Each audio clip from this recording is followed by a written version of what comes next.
Everybody, I'm going to tell you a pretty hilarious story, and I wish that this kind of stuff would really happen. There was this guy that really hated cars. I mean, he wanted every car to be exploded to the fucking smithereens and to be wiped off the planet Earth. No fucking cars on planet Earth. Just empty roads with like car carcasses type of stuff. Like end of the world situation.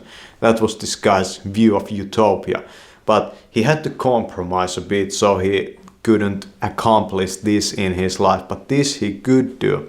He went to this local car dealership and there was this big, like Type 4 SUV car there in the parking lot.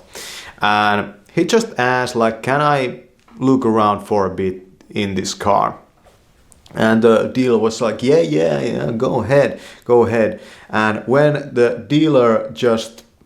car dealer wasn't looking, he put this brick on the gas pedal of this SUV and drove the car right through the car dealership's windows, like that.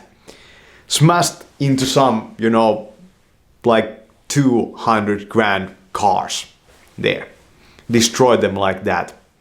And then the dealer was like, what the fuck is going on? The guy goes in and starts throwing bricks, bricks at the windshields of each fucking car there, like the damage, it must have been like close to millions of dollars at that point. The guy's just throwing bricks through those windows, like mad as heck, And then the dealer comes inside, like calls the guards and it's like, what the fuck are you doing? And the guy's like, I'm installing fucking bugs to these cars. Installing bugs. That's right.